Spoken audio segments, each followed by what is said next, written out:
Well, good afternoon, everyone, and welcome to the Rancho Mirage City Council meeting. Library Board, Housing Authority Board, and the City Council representing the Redevelopment Successor Agency. This is a regular meeting, and the date is Thursday, February 5, 1 o'clock, and this is our agenda. And we will start with the flag salute, and our Finance Director, Isaiah Hagerman, will lead this. Please rise. Ready? Begin.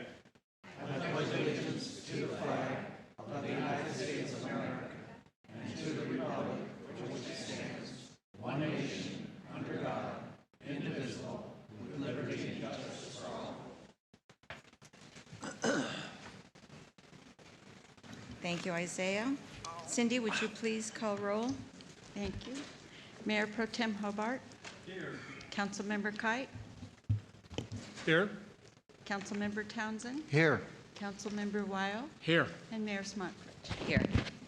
Okay, well, we'll start off with a presentation, and we have some lovely gals here, all dressed up and raring to go with pretty little tiaras on. These are the gals from the National Date Festival 2015, and this is our Queen Scheherazade and her court. So, welcome to the microphone, and please tell us what it's all about.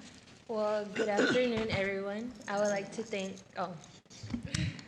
thank the mayor and all the city council members for having us here today and supporting the fair. My name is Carla Cabrera.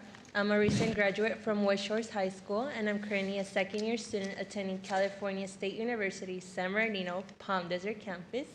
I am majoring in nursing with hopes of obtaining a master's degree and hopefully obtaining a master's degree as a registered nurse and working within the Coachella Valley.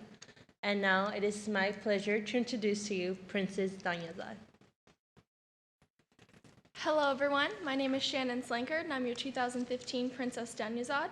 I'm currently a senior attending La Quinta High School, where I serve as the vice president to my Interact Club, and I've also attended RILA as a junior, which is Rotary Leadership Awards, and I'm also an alumnus of RILA.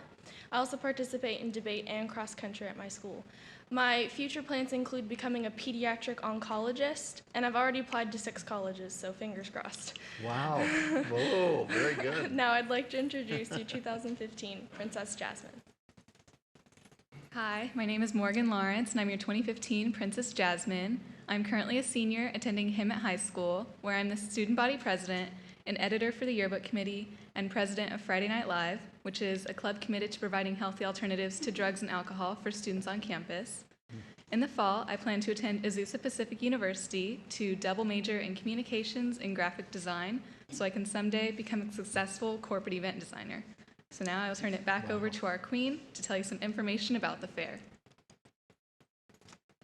Well, I hope most of you have heard about the fair already. The fair will be starting next week on Friday, February 13th, and it will run up until Sunday, February 22nd. We have very many special promotions, which include free admission the first 5 hours on the opening day, Friday, February 13th. We also have February 17th, which is Canada Day. Canadians are admitted for free with proof of residency. On February 18th, we have Waste Management Wednesday. You could take 10 household used batteries, take it to the fair for free admission. On February 19th, you could visit any local O'Reilly Auto Parts store, pick up a voucher, and take it to the fair for free admission. February 20th, we have Fantasy $5 Friday. All day admission will be $5, sponsored by Fantasy Springs Resort Casino. We also have Kids Days. Kids are admitted, one child is admitted free with one paid adult between Tuesday and Thursday. And lastly, I would like to mention that veterans are admitted for free every day of the fair, plus 3 additional guests with the proper ID. Now I'm going to turn it back over to Princess Danyazad, and she'll give you additional information about the fair. So, after visiting all of the amazing exhibits and riding all of the carnival rides, stay for the exciting headliner entertainment. This year we are super excited to have country western singer Brett Eldridge, accordion player and singer Ramona Ayala, well-known singer Andy Grammer, and we can't forget an old favorite, Brick House by the Commodores. Also while visiting the fair, make sure you take in all of the camel and ostrich races, the monster trucks, the demolition derby, and the beautiful nightly musical pageant. And now I'll turn it back over to Princess Jasmine. So of course, what would be a fair without all the fair food? First, I recommend you all start with a date shake, or try one of the many different types of free samples of dates there are. There will also be a variety of choices from giant turkey legs, Indian fry bread, roasted corn on the cob, funnel cakes, and our award-winning cinnamon rolls. Each day, local chefs will be preparing their best date recipes and giving out free samples to everyone to try. So now, I will turn it back over to our queen. Will there be any tamales? Of course, there will be tamales. Well, once again, I would like to thank all of you for having us here today and supporting the fair. We look forward to seeing you at the fair and would like to know if you have any questions or comments for us. Okay, any questions or comments by council? Just shows you that beauty and brains do coexist. So are you guys going to have any deep fried Twinkies out there? That's really my all-time favorite. I think they have a little of everything there. Okay. Congratulations on great career paths. That's wonderful, all three of you. Very proud. If you ladies are representative, the fair is going to be a huge success. Yes, thank you. Well, thank you for coming by and telling us all about the fair. It's very exciting every year.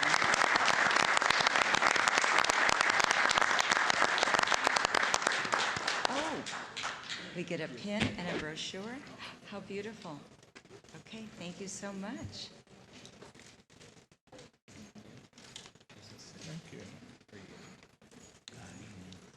Thank you, You did good.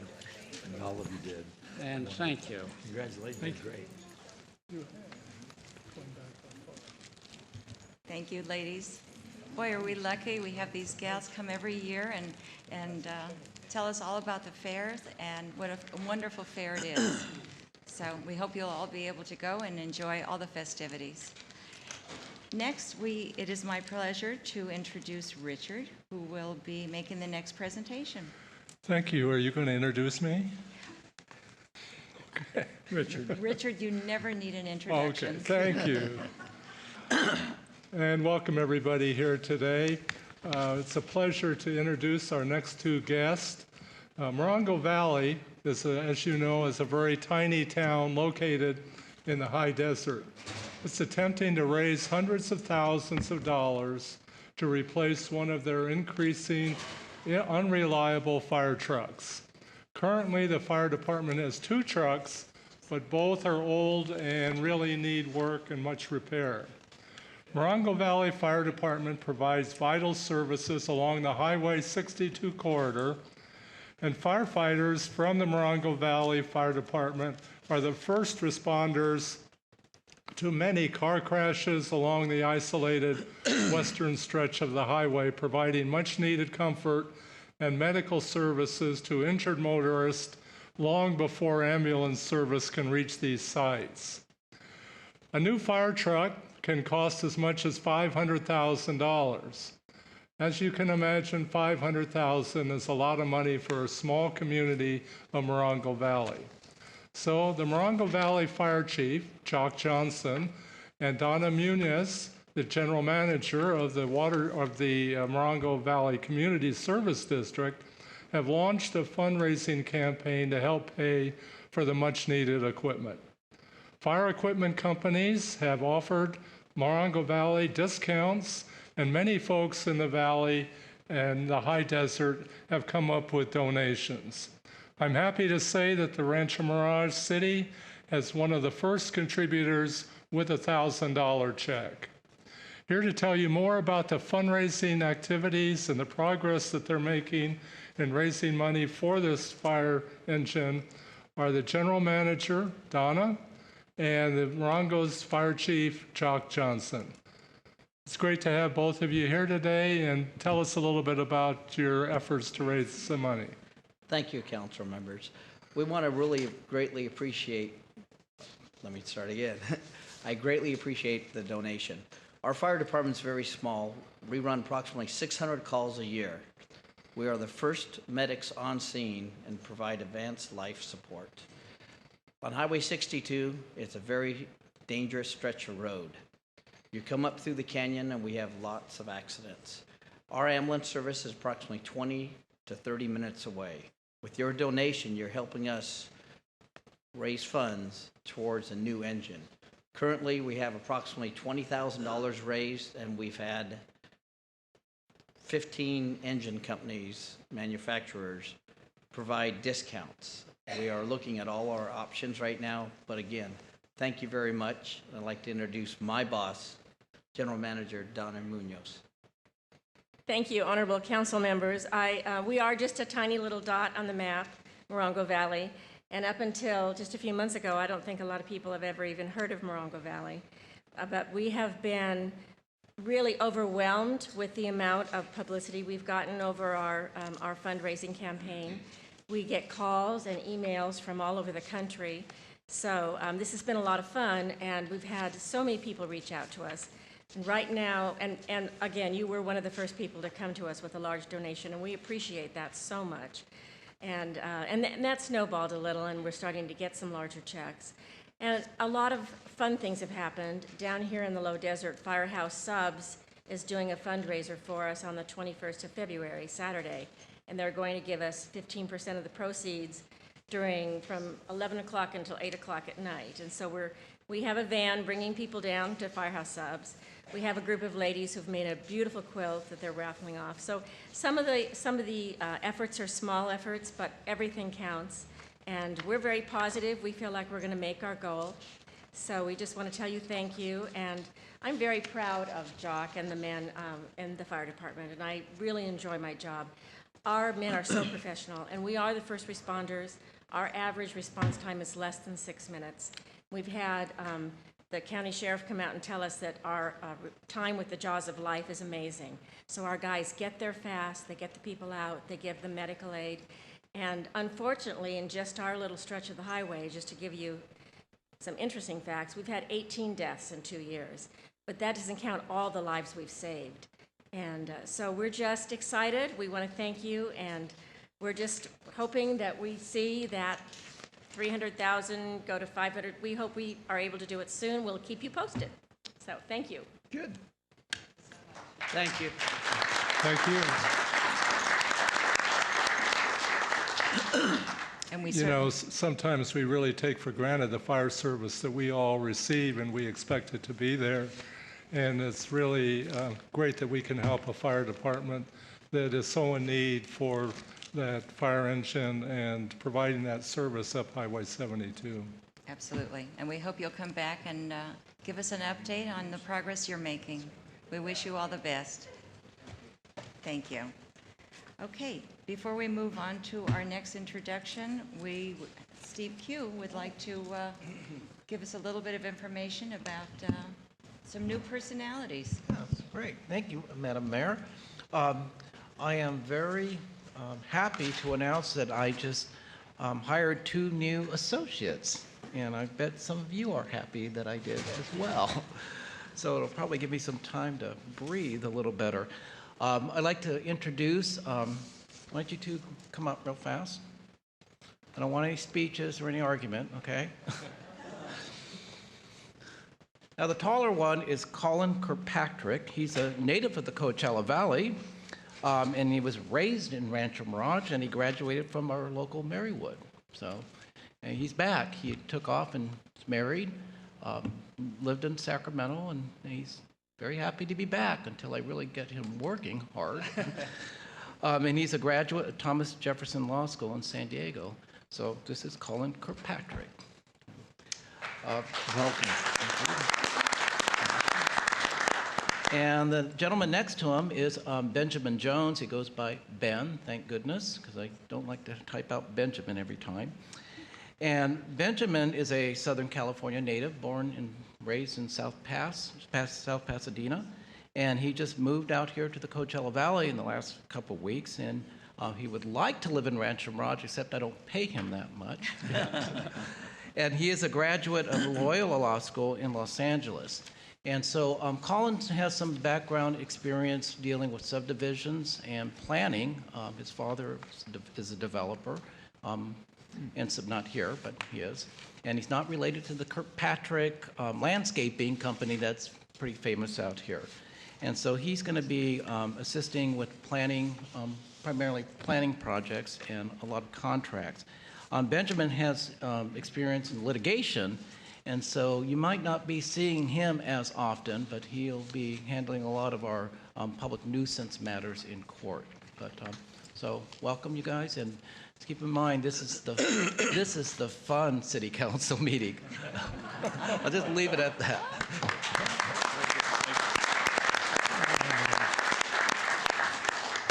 Steve, that's what you say now.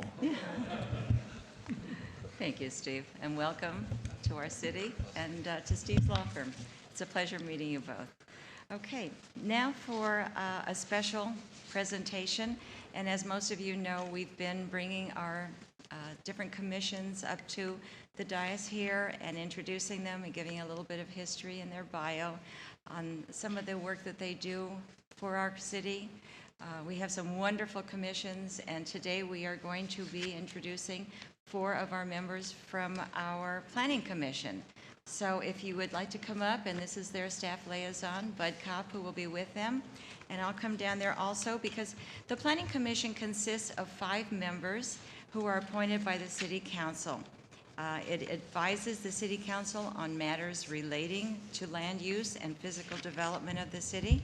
And the Commission holds public hearings on certain requests for land use and development before making recommendations to the City Council. The Commission typically meets the 2nd and 4th Thursday of each month at 2 p.m. in the City Council chamber here at City Hall. And if you ever have some free time and would like to come and see them in action, it's really a pleasure to see the process they go through, making decisions and making suggestions that are going to be carried forward. So, thank you. Go right ahead, Bud. Thank you, Madam Mayor. It is my pleasure to introduce our planning commissioners to you this afternoon. To my right is Mike Adams, who is our chairman. Mike was born in Santa Monica and raised in the San Fernando Valley and Orange County. He's been a resident of Rancho Mirage for 16 years. His wife, Paula, is a registered nurse, and they have 2 adult sons, and they're expecting their first grandchild in July, so congratulations.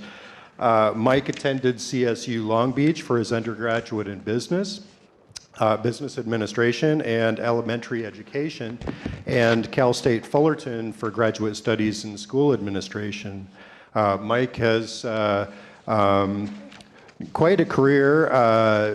He started with McDonnell Douglas Aircraft Company, has been elementary school teacher and school administrator for the Capistrano Unified School District, community college instructor of insurance and risk management for Rancho Santiago College, and director of insurance and risk management program for Rancho Santiago College.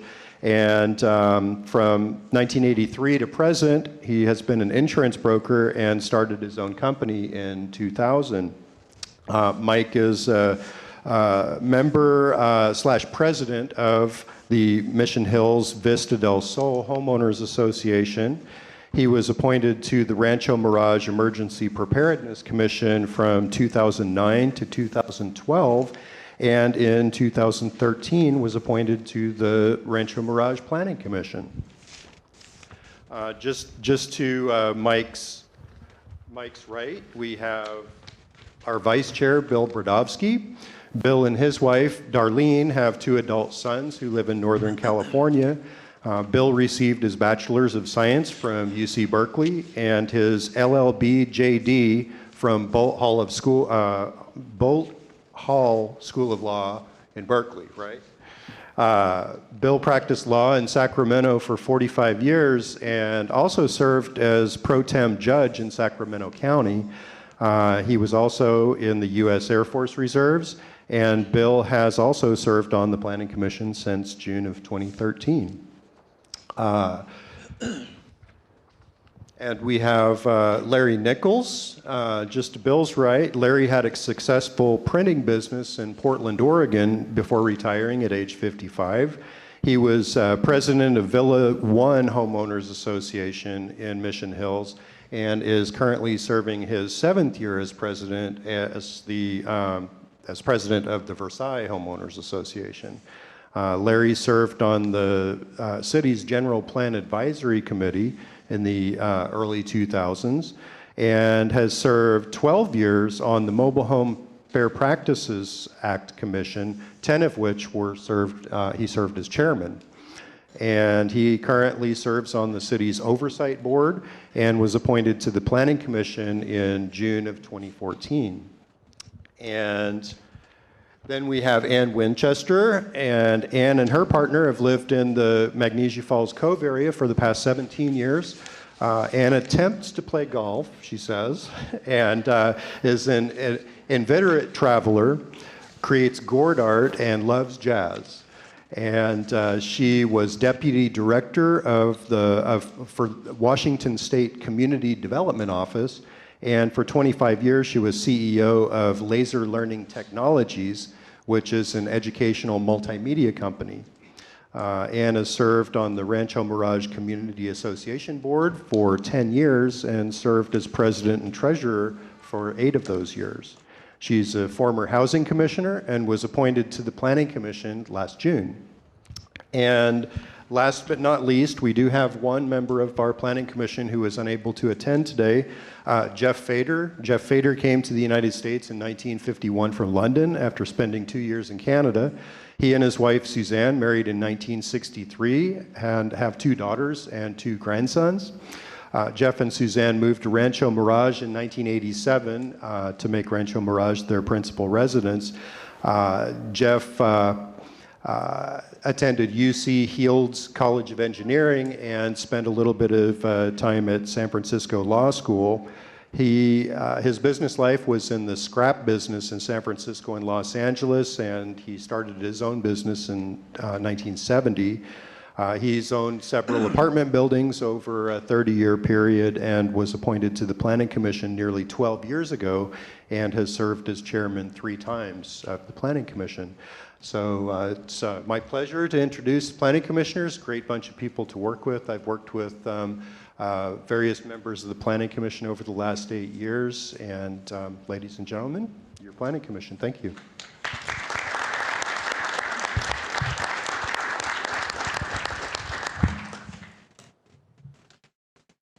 Thank you very much, all of you. And we want to thank you for all your services. And you can now go back to your chairs and be comfortable and know that this is over for at least another year.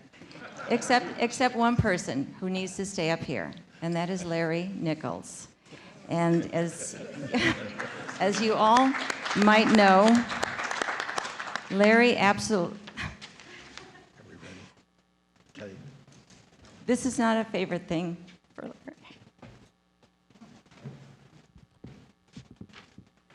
Larry does not like being recognized for anything, and especially for the good work he does. And he has done some incredible things with his homeowner association, with the library. He's always giving, with City Hall, with his mobile home park commitment for all those years. He was on there for 12 years. So it is with great pleasure that I present you today with an official proclamation for the Larry Nichols Special Day.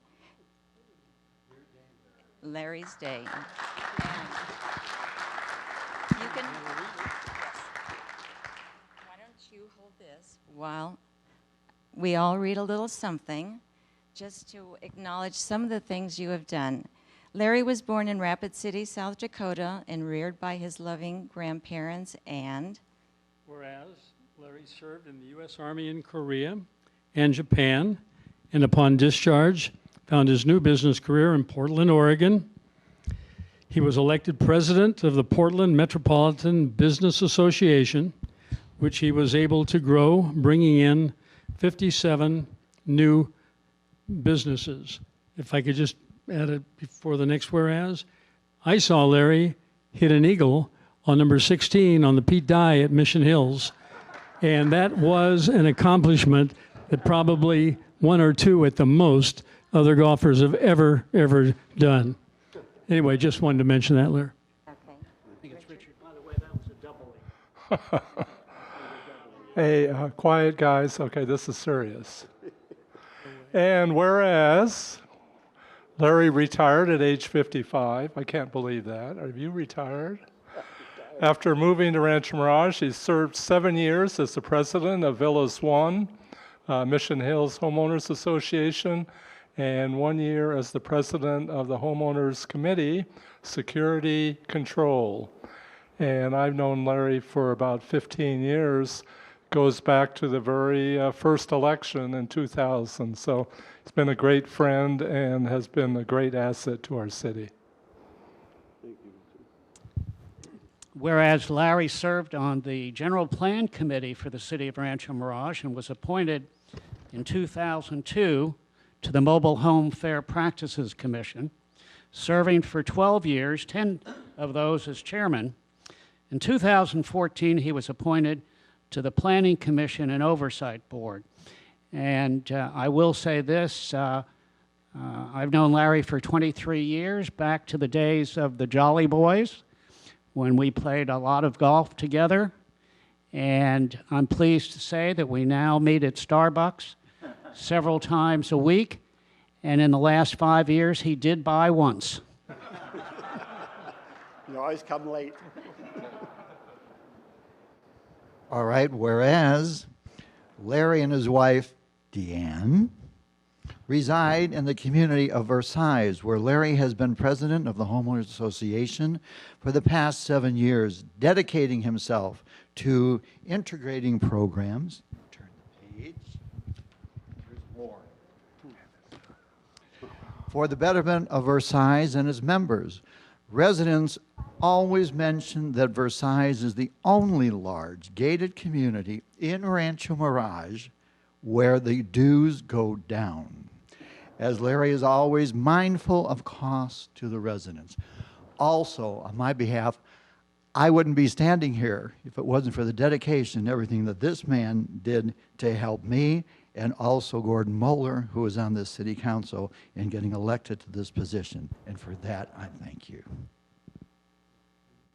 Thank you. And whereas most people think Larry's finest qualities are his giving nature and his commitment to others, Larry is so generous with his time and money in the service of others and can be friends with a janitor or a CEO and find the worth in each one.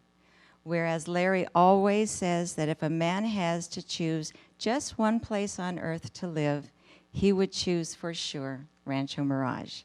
So now, therefore, be it resolved that I, Iris M. Smodridge, Mayor of this fine city of Rancho Mirage, California, on behalf of the entire City Council, do hereby proclaim February 5, 2015 as official Larry Nichols Day.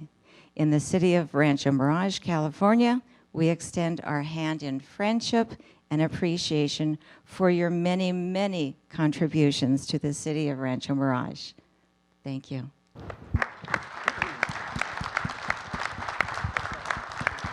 Is it on? It's on. Thank you very much. I was not expecting this. Do I deserve it? Mm-hmm.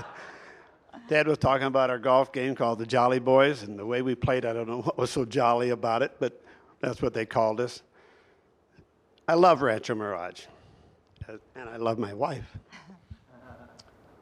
This is a great city council.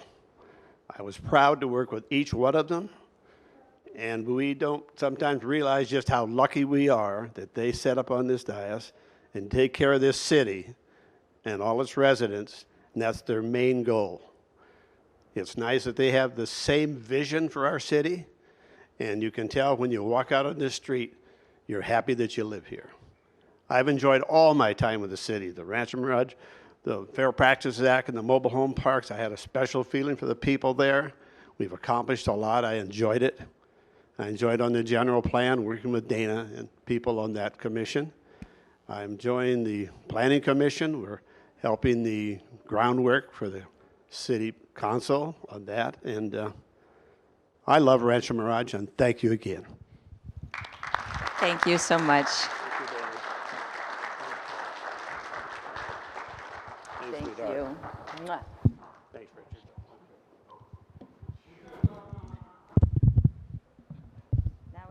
Now we don't have to worry about keeping this all secretive. It's been quite a task. We were all very proud of you, Larry, and thank you again. Can I do council comments from down here? Absolutely. With the permission of the mayor, she said that I can begin council comments. Today we don't have a dog with us. Today we have our youngest grandchild with us, Jackson Webb. Wave to everybody. Jackson, do you have any dogs in your home? Yeah. How many? 1, 2, 3, 4, 5, 6, 7, 8, 9, 10, 11, 12, 13, 15, 18, 19. Beautiful. And how many dogs do Nani and Grandpa have at home?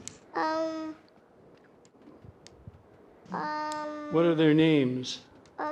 Lola Lola, and Rosie Rosie, and Giacomo. Giacomo, right. And all of these dogs, the three that you have in your home, plus the others that apparently visit regularly, and the three that Nani and Grandpa have, they're all rescue dogs, aren't they? Yeah. That means we take them when they don't have a home, we give them a home, huh? Yeah. And do we want everybody else to do the same thing? Yeah. Yeah. So that's the message that comes from the Hobarts and the Webbs. We very much urge you all to adopt a dog, bring a little loving into your life, and the City of Rancho Mirage goes a long way toward helping you pay for the cost of that adoption. So, thank you, Jackson. Say goodbye to everybody. Bye.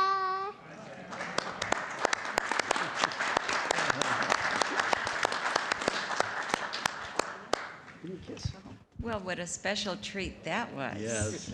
Oh, wow. And maybe maybe one of these days we can have some of the council members and the people up here on the dais come and bring their dogs or cats, and we can introduce the whole family of pets that we've all acquired. And their children. And yes, they become our children, without a doubt. So as long as Dana started with the council comments, why don't we continue on with that? And Richard, is there anything else that you wanted to? Yes, thank you, comment? Madam Mayor. The City of Rancho Mirage and the Cultural Commission for our city are really pleased to present Justin Blake, Director of the California Desert Regional Theater, in his one-man show, Give 'Em Hell Harry.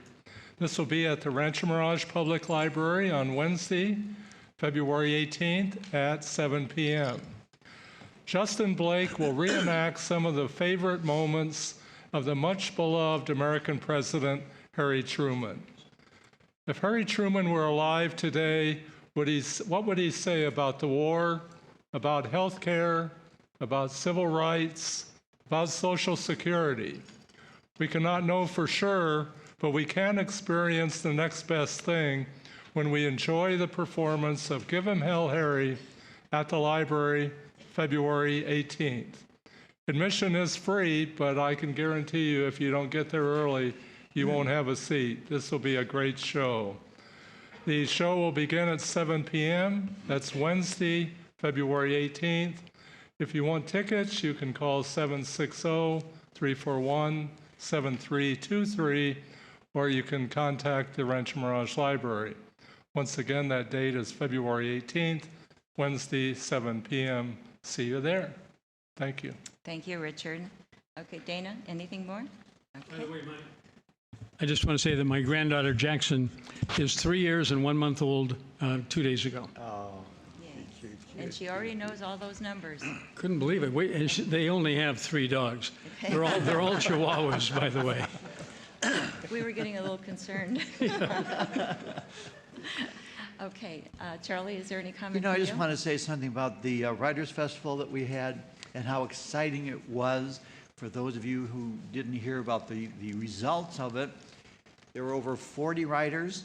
It went on for, was it 3 days? 3 days running. They had over 800 people participating, and it was such a great sensation. The best news is next year is already sold out. So congratulations to everybody that had any part of the Writers Festival, especially Jamie, who did a great job with it, and all the people who participated in it. David, the library, fabulous job. You should be really proud. I was blown away by it. I loved it. That's it. Thank you, Charlie. Ted, any words of wisdom? Well, the Phoenix is rising from the ashes. The Rancho Las Palmas Shopping Center is becoming a reality. For those that have driven by, you will see that the demolition has started. The first slide you'll see is the future CVS site as seen from Bob Hope Drive looking toward 111. This particular property will be on the corner of 111 and Bob Hope and will have a 24-hour drive-through pharmacy. We've heard from people that said when they need a prescription filled, there's no place to go conveniently. That will be over. This will be a new building that will be constructed specifically for CVS. That site that you're looking at is where the former Chamber of Commerce was located, and prior to that, the Rancho Mirage Public Library. The next slide will be the future CVS site as seen from 111 looking toward the existing CVS property. Looking down into the center itself, you're going to have an area that's now visible from 111, which was not possible before. The next will be the future CVS site as seen from 111 looking toward Bob Hope. And the last will be looking at the former Chili's building as seen from Highway 111. There are 7 buildings that will be taken down and 5 new buildings going up. The prior Vaughn's Market will house Steinmart, and that remodeling, that will be a building that remains. The remodeling on that building will commence within the next 60 days, and Steinmart plans to open that in the late summer or fall. That will be one of the first new tenants that will be going in there. Hobby Lobby will have a 45,000 square foot building, and that will be on the site of the existing CVS property. And that will commence the day after CVS moves into their new building. They will not be down one day. There is a grocer that will be opening up sometime in the late summer. It'll be a 12,000 square foot convenience grocer, which the area has demanded for a long time. Unfortunately, the large chains have all filled the radius, so this filled a niche that was available. There are a number of other pending leases that will be announced, but the activity will escalate significantly now that the demolished buildings have demolished have started. So it's very exciting. When you drive by there, you'll see activity, and it will be the largest commercial development we've had in the last 10 years. So Phoenix rises, and we're all very grateful. Thank you. Thank you, Ted. Yes, we are all very grateful, and we look forward to all those great new places. Okay. Iris? I do have, yes? Iris, can I interrupt you for just one Absolutely. more announcement? Yes. I know I Do read it. fast, but just wanted to remind you all that the Children's Discovery Museum of the Desert is going to present their 13th annual Discovery Home Tour this Sunday, February 8th, from 9 a.m. to 5 p.m. in partnership with the American Society of Interior Decorators. The museum will feature some of Rancho Mirage's most elegant homes on the self-guided tour. Homes are located in Murata, Mission Ranch, Morningside, Tamarisk, and Thunderbird Country Club. Tickets are on sale for $65 a person and can be obtained from the museum located on Gerald Ford Drive between the hours of 10 a.m. and 5 p.m. You'll also receive maps as to the locations of these homes, and museum volunteers will greet the participants at every home. Hope you have an opportunity to go out and see some of the most beautiful homes in Rancho Mirage. Remember, that's this Sunday at 9 o'clock, and you can drive at your own leisure to see all 5 of these homes. Thank you, and that's all I have for today. Thank you. Okay, well, it was all very informative, and we appreciate hearing it all. I did want to read something that I thought was just so touching. You know, we rave about our library all the time and all the great work it does and all the fine features it has with the presentations of music and drama, and now, of course, our Writers' Festival. But we don't always know how the impact is on some of our residents. And this was a letter that was sent to David, and I would just like to read the first letter, and then there's a second letter I will just read briefly also. Dear David, this is something I wanted to tell you. I have been trying to figure out when to put my mother into a nursing home. She has Alzheimer's, and while she is in late stages, she is mostly okay. Each time I bring her to the library concert series, she is so happy. Her feet are tapping, and she is just beaming. It is in those moments that I feel I can keep her with me a bit longer. I think your work at the library has a joyful aspect, but it is these extra aspects that I wanted you to know about. Many thanks. And this note is from Christopher Perry, who produces silent film screenings with sound effects and live music at the library. He sent this note to David, which was also quite impressive. At Wednesday's January 28th presentation of Metropolis, the silent film series Never Looked So Good. Your new screen is truly amazing and a fine addition to your library. Brightness, contrast, sharpness were all superb. The black and white images had a wonderful sparkle. From where I was sitting, the image was unbelievably sharp and clear. To say the screen is impressive is an understatement. Thank you for looking to the future and investing in such a great screen, one that I know you will get much use of. The Rancho Mirage Library is without a doubt the premier destination for silent films in the Inland Empire. So for those of you who have not recently been to our library, we do have a new screen.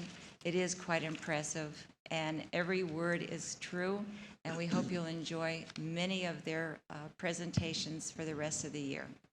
Thank you so much. And that is the end of council comments. We are now going to move on to non-agenda public comments. Strike that? Okay. Non-agenda public comments. This is an opportunity for the public to speak on issues that are not on the agenda for a maximum of 3 minutes per speaker. So we always ask people to fill out a yellow card if they have the time, but if you haven't had the time, you're certainly welcome to come up and speak anyway. The first speakers will be Jeff Baum from Sunnylands and Ken Chavez, also from Sunnylands. Welcome, as always. Good afternoon, Mayor Smotrich, Mayor Pro Tem Hobart, members of the City Council. Thank you very much for this opportunity to say hello. First off, I have to say it's fabulous to be here on Larry Nichols Day. I've been fortunate by, thanks to you, Mayor Smotrich and Tom, to get to know Larry and Deanne a little bit, and so it's a special event to be able to join in the celebration and extend our good wishes and best wishes to Larry and Deanne as well.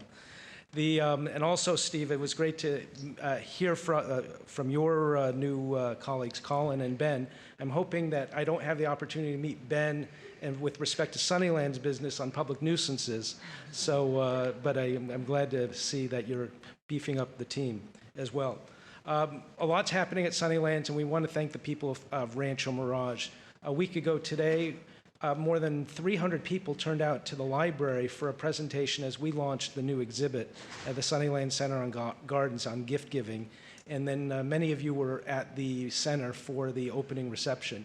And that, along with the Rancho Mirage Writers Festival, have been wonderful opportunities for us to carry on the vision that Leonore and Walter Annenberg had when they thought of Sunnylands, and to share some of that history with the community, and we're grateful for that support. Tomorrow we're actually starting our first new retreat of the season. We usually don't talk about retreats when they're happening, but this one I can tell you a little bit about. There's a group of Nobel laureate scientists and scholars coming to Sunnylands to talk about how to preserve the integrity of science. It's been in the news a bit about the quality of scientific research and how it's being created and developed and extended.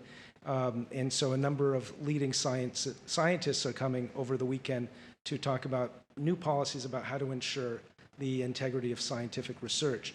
And a special event that's happening on Sunday night, I don't know if you saw the film Interstellar, but there's it's a blockbuster film that was out last fall about wormholes and time travel. The scientists, the Caltech professor Kip Thorne, who was the scientific advisor, helped Christopher Nolan develop the script, is going to be coming, and we're going to be showing clips from the film and having a conversation. And we'll share with you the outcomes of some of that work. I also want to, again, introduce you to Ken Chavez, our Deputy Director of Community Relations and Public Affairs, who is going to share with some of the other great events that are coming up at Sunnylands.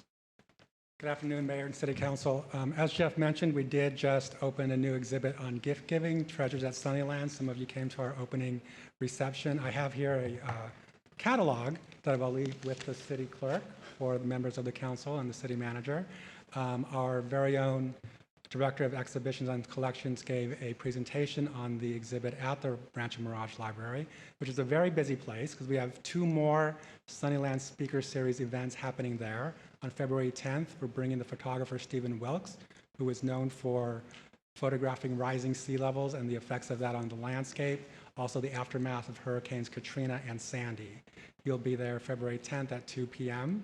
And then on February 20th, the TV writer and producer Norman Lear is coming to town as part of the Sunnyland Speaker Series, and he'll be there also at 2 p.m. Both are free events.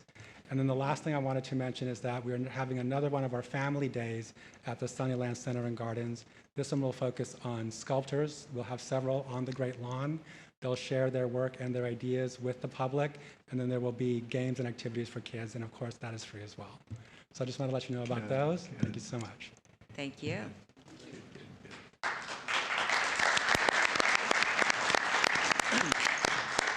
Well, it's always a pleasure hearing about the up-and-coming events from our great jewel in the Rancho Mirage City.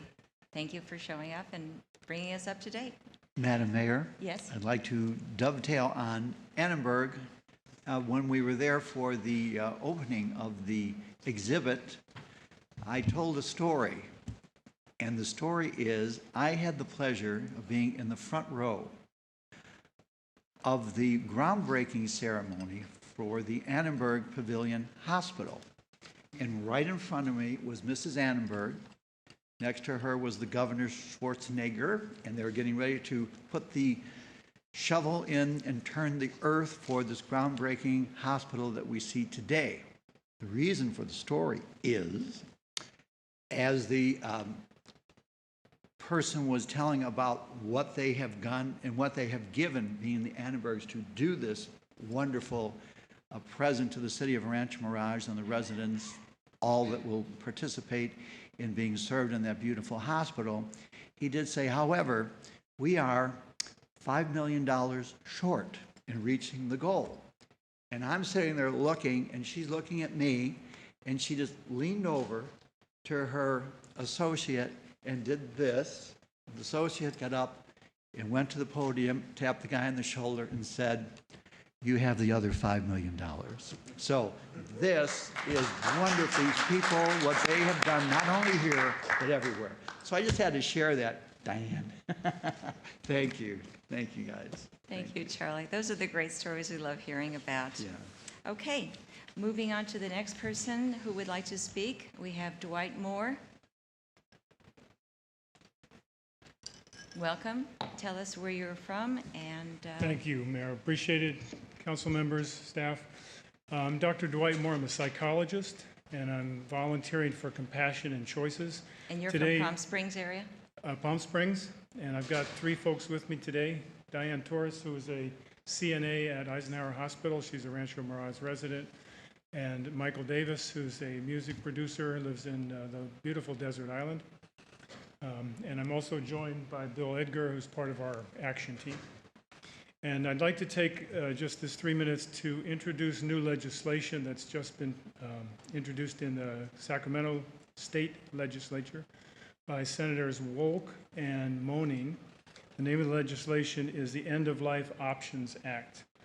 And I'm sorry to put a more serious note on the day because this is a wonderfully successful city that you have here. But I'm going to be a little sober for a minute if you don't mind. This act, like the Washington State and Oregon Acts, allows mentally competent people who have a 6-month terminal illness, as testified by 2 physicians, to self-medicate, to take a medication that allows them to end their life with dignity. As it happens, I live here 6 months and in Washington State also 6 months, and I volunteer for the Compassion and Choices Death with Dignity Act there, and have had the honor of being present with a number of people over the last 4 or 5 years as they made this choice. Some of you may be aware there are 6 options that we have as we face death. This is one of the options, and what the legislation does is allow us to choose this particular one. Other choices obviously are open to us also. Currently, 64% of Californians support this legislation. 74% of the United States citizens support it, and just last week we tipped over the balance for physicians. Now 53% of physicians support it. Did not used to be that good news. Many of you are aware of Brittany Maynard, who had to leave California to go to Oregon because she had brain cancer. She chose to die on November 1st of last year with the law. Each of us has a story about this. Some of us have had good deaths in our lives, others have not. My story, briefly, is that my father lived 93 beautiful, scintillating, sassy years. And then he had what the medical community calls a failure to thrive. All of his systems basically shut down in his 94th year. He called me, he lived in Pennsylvania, and said he wanted to be my coach. He wanted me to be his coach when he died. And he chose the option of stopping eating and drinking. So I flew out there and helped in the last 2 weeks of his life. There were a lot of well-meaning medical folks who wanted to feed him and give him IVs, and he refused that, but he needed blocking back, actually, was a better metaphor than a coach. We currently, in the Coachella Valley Action Team for this effort, have 131 volunteers, so we'll probably be bugging you in other ways along the way. At least you'll be seeing something about this. Any questions? Any questions from council? No. I left some information with Cynthia. Thank you very much. Thank you so much.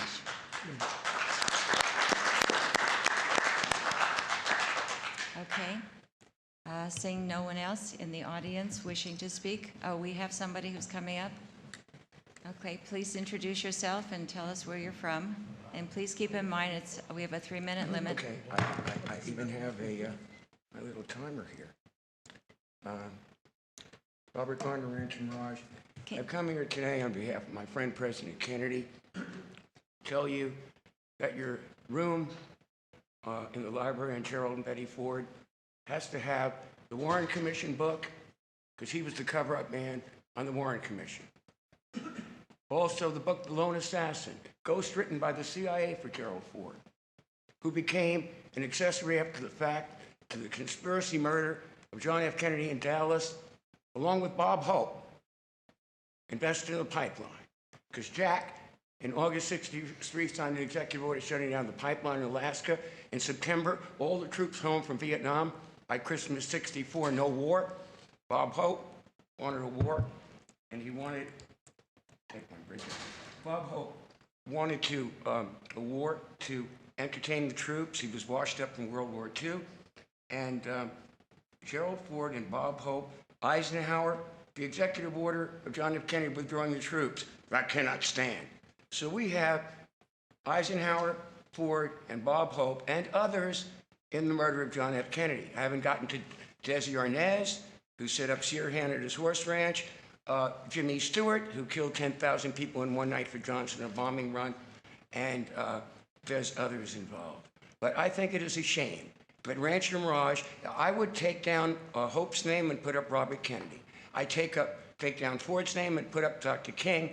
And on the hospital, we'll have to take Eisenhower's name down. It is a shame to have these traitors. But this is the poem I gave to the Koch brothers when they were here Saturday. State of disintegration. This is the State of the Union. I wrote it 14 hours before Obama in 45 minutes. The state of disintegration, the collapse of the nation, endless overseas wars, politicians acting as political whores, bellies balloon at fast food places where people eat garbage to feed their faces, beer commercials linked to the football game, an alcoholic nation, what a shame, Wall Street casino up and down, homeless veterans all over town, businesses closing down, vacant stores, polluted shores, fights in bars, shootings from cars, mediocre Hollywood stars, atmosphere dying just like on Mars. The dream or the scheme, it's in their eyes. Is it the truth or a pack of lies? It's the age of Aquarius, so let the sun shine in on every rooftop and let tailpipes disappear, no more poison spewing out the rear. Military, all repatriated from overseas bases. The Republic returns, keep up the status quo, and the American empire burns.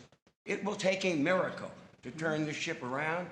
Selfish economic forces forever stand their ground, ignorant of a power beyond their control, the will to survive, to advance, and to reach the goal of an America with soul. Okay, Dr. thank you. King, Thank to you save so the much. soul of America, thank you very much. Thank and I hope you we so can save much. the soul of America. Now you know the truth about Ford and Hope. Okay. Well, okay. Okay. Are there any other speakers that wish to come to the podium? Okay. Well, seeing none, we will move on to the approval of the minutes. So if there are no additions or corrections to the regular meeting of January 15th, 2014, may I have a So moved. motion? So seconded. Okay, we have a motion and a second. Please vote.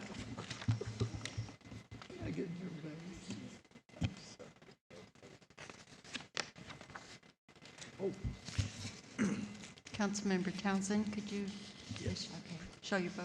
Thank you. Okay, motion carries 5-0. Thank you all so much. Now we'll move on to the consent calendar.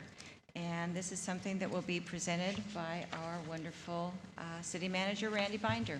Thank you, Madam Mayor, members of the City Council. I will present the 6 items on your consent calendar today in honor of Larry Nichols Day in the city of Rancho Mirage. Yay.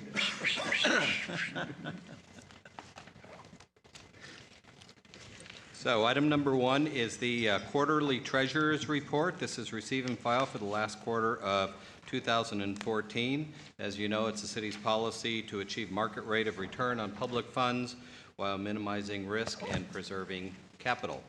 Item number 2 on your consent calendar is the annual report for the Historic Preservation Commission. This last year, the Historic Preservation Commission added 3 houses, or recommended adding 3 houses, and the council confirmed. So we have a total of 54 homes now designated as historic resources in Rancho Mirage. They have enlisted Frederick Fisher, architect, for the presentation in, I think it's in March of this year. And Britt Wilson is our new staff liaison. And all of the other commissions will have their annual reports to the council on March 19th on your consent calendar. Item number 3 on consent is the annual review of the Statement of Investment Policy. Our Budget Subcommittee, consisting of Mayor Pro Tem Hobart and Councilman Kite, met with staff on January 21st, along with our city's investment advisor, to review the policy. There were no substantive changes to the policy. There are some formatting changes that you'll see attached to your staff report. Recommending approval of that resolution. Item number 5 on your consent calendar is approval of contracts. And item number 6 is demands, and we're here to answer any questions. Oh, I'm sorry. What number was that? Item number 4. Yes, thank you, Madam Mayor. Item number 4 is a request for a fireworks permit at Mission Hills Country Club on February 27th at 6 p.m. This is in honor of the Club Corporation Charity Classic fundraising event at Mission Hills Country Club. And would you like to show the aerial of that, Sarah? Thank you. So if the City Council approves this today, Mike Solangi, our special event coordinator, will send out public notices to 1 mile radius around Mission Hills Country Club, and this would be for February 27th at 6 p.m. for a period of 10 minutes. Randy, is that a letter that goes out to everybody? Oh, Yes, that's right. Thank you. Okay. All right. Richard? Good. Okay. All right. So if there is no one that wishes to pull an item on the consent calendar from the council or from the public, may I have a... Move approval of the consent calendar. I'll second it. Okay. We have a motion and a second. Please vote.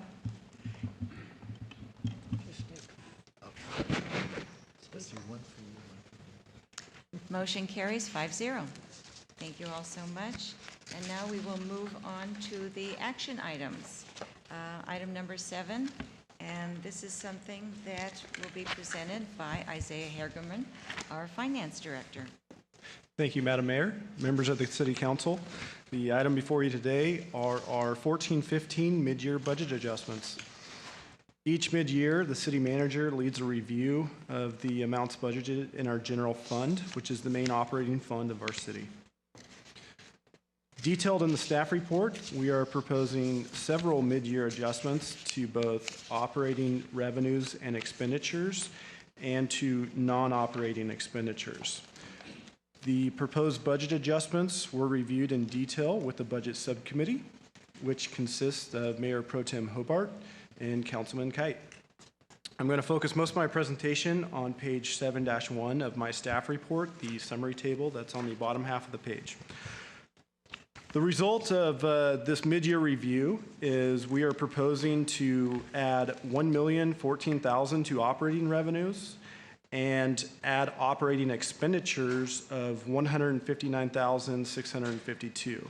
So the net result of that is to our operating budget, we are adding $854,348 of surplus. So combined with the original surplus from the original budget plus the result of this mid-year review, that's bringing our new estimate of our operating surplus up to $1,816,553.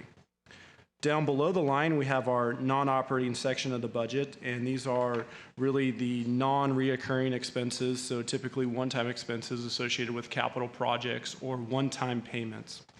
You can see that we're proposing $8,875,729 adjustment to non-operating expenditures, which I will review in just a moment. But in total, you'll see for the general fund, we are projecting to use $16,868,420 of our reserves. So jumping back up to the operating revenues and the adjustments we're proposing there. The most significant and largest operating revenue adjustment was an increase to our interest income. And this isn't a result of additional return on investment. This is just simply an updating of our cash flow projections. So when we originally put the budget together, we had several large expenditures that have been delayed now. And so in the original budget, we were thinking those expenditures would happen sooner, so those funds wouldn't be with the city earning interest. So we updated those estimates based on what we had seen that resulted in the increase in interest revenue. The other adjustments are an increase in our transient occupancy tax, which is a great sign for our community. Sales tax and TOT, as it's referred to, makes up about 48% of our operating revenue to the general fund. And then the other various permit fee increases that you see are really a result of the increased building activity that we've seen in the city, which is also another good sign for the city and the community. On the operating expenditure side, these are what I would categorize as typical mid-year adjustments. There's just one that I want to call out. We are removing the operating subsidy of the fire tax fund. So meaning the general fund is not going to have to subsidize the fire services for this fiscal year. And that was due to a one-time revenue that the fire tax fund got from the former RDA. Go ahead and pull up the slide. The slide on your screen here is page 7-15 of the staff report. And what this slide is meant to do is really show you, when you see the general fund in total, I mentioned that we are estimating to use 16.9 million of our general fund reserves. So the point of this schedule is to show you where the use of those reserves are coming from. The City Council has established numerous reserve categories, and so the bottom half of this slide will show you where the use of those reserves is taking place. And you'll see noted on the screen the tick mark A, and the tick mark C. Those two items were the one-time payment of the city's CalPERS pension liability. So that was a one-time payment, and the city's pension plan is currently 100% funded. The other reserves are somewhat self-explanatory, but these are our projected use of the various reserves. And with that, staff is available for any questions. Thank you, Isaiah. Very nice report.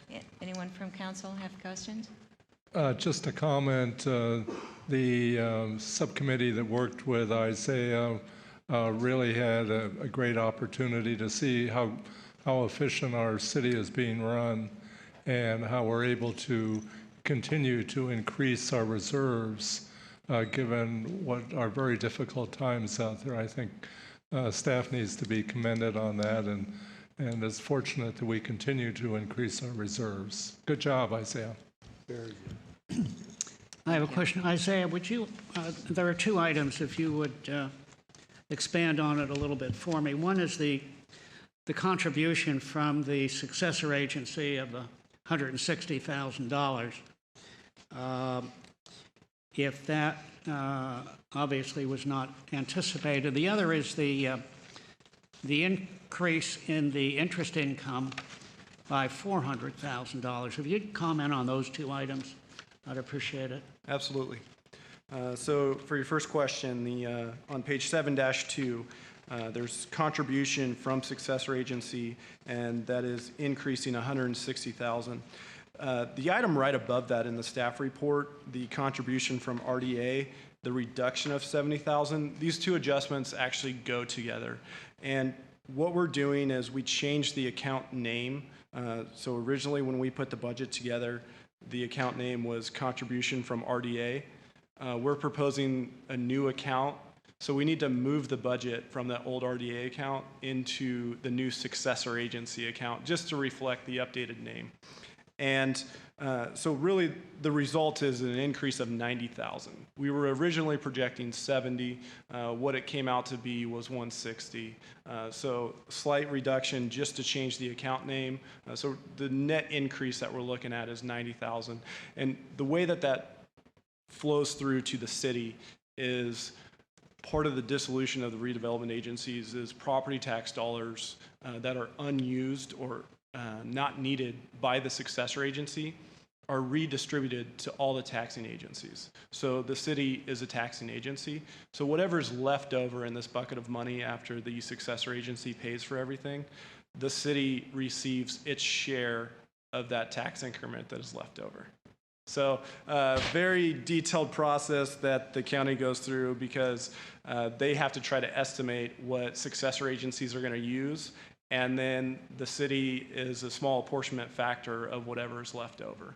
So that's what it was a result of, is overestimate on successor agency expenses resulted in more money being left over, which got redistributed to all the taxing agencies, including the city. The next one is the increase in interest income.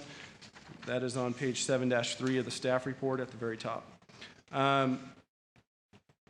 When the city's portfolio is, we manage many different funds carrying various restrictions. However, when you look at our portfolio from a dollar standpoint, we have one portfolio.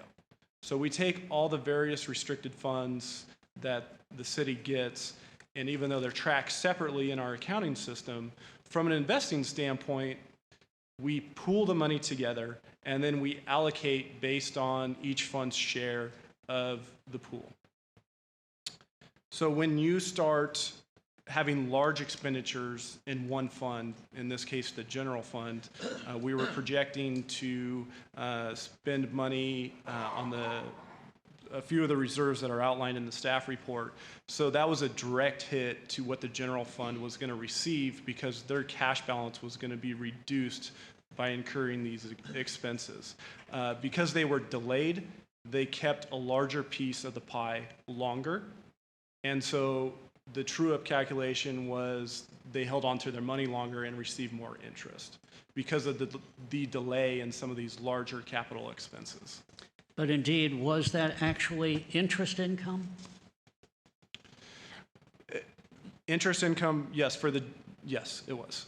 And it was, when we projected out 2 years ago, there were several large expenditures that some have been delayed over a year just due to the normal timing of projects. But when we budgeted, we were planning on those funds being gone. So it was truly interest income, and it's just the reason it's above our projections is the delay of the outflow of resources meant that the general fund had their money in the pool longer. Gotcha. Thank you. Are these divided, in other words, the funds divided between two banks? How do you decide who gets this and who gets that, or just put it right down the middle? So it's we have one operating portfolio, so one investment portfolio, and you take the total cash that all the different funds have in our city, and whatever their percentage is of total cash, they get that percentage of interest. So it's a pooled concept. It is allocated based on your percentage of the pool. And do they come to you and say, this is what we propose, and then you agree to it? No, these are all funds controlled by the city. So the example that I'll give is the general fund is our main operating fund, but the city has many other funds that we consider special revenue funds. The reason they're special revenue funds is because it is a restricted resource. So an example of that is Measure A. Measure A is a restricted fund that the county, voters of the county implemented. We get gas tax. Gas tax is restricted to the use of streets and roads. So we account for those revenue streams separately. When it comes to the investment pool, it is very straightforward on whatever your cash percentage is of the total, you get that percentage of the return on investment. I think Councilman Townsend's question really had to do with the allocation of the funds and who kept them, who had the physical possession of those funds, whether it be banks or what have you. Yeah. My apologies, Councilman. That's all right. So the city maintains one set of bank accounts. So the interest income is held within the city accounts. Thank you, Richard. Thank you, Isaiah. Thank you so much, Isaiah, and for all your questions. We have a very sophisticated resident population here, and they really enjoy and are very interested in hearing all those figures and how these monies are accumulated and how they're spent. So it's always nice that you can go through that and make it more understanding. So I thank you again. Lots of details. Okay. Any other comments? No, I'll make a motion that the City Council approve the attached resolution number 2015, Okay. next in order, amending the fiscal year 2014-2015 budget. Okay, before we have a second, we just want to make sure that we have it open to public comments. If anyone from the audience has any comments? All right, seeing none, we'll go back and ask for a second on the motion. I will give a second. Okay, we have a motion and a second. Please vote.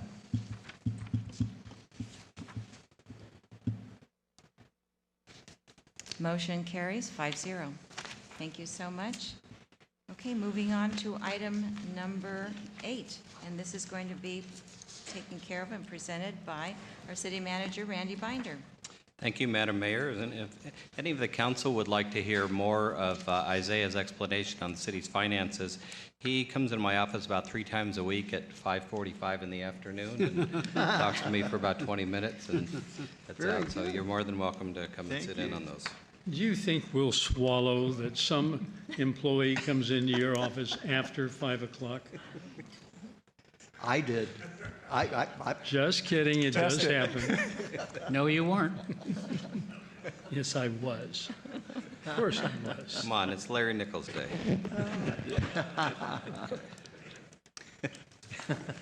All right, so this item on your agenda, number 8, in 2013, the CVAG Executive Committee voted to use the Y Green Energy Fund to initiate a regional PACE financing program in the Coachella Valley. PACE stands for Property Assessed Clean Energy. The PACE program allows property owners to install energy conservation improvements using equity in their property. Loans can be from 5 to 20 years at a fixed rate and are paid back as part of your property taxes. The PACE programs are authorized by state law in 2008 as part of AB 811. So after CVAG approved Y Green, each city adopted a resolution for the PACE program. You might remember in February of 2013, our council approved it. Since then, dozens of property owners in Rancho Mirage have utilized this financing tool.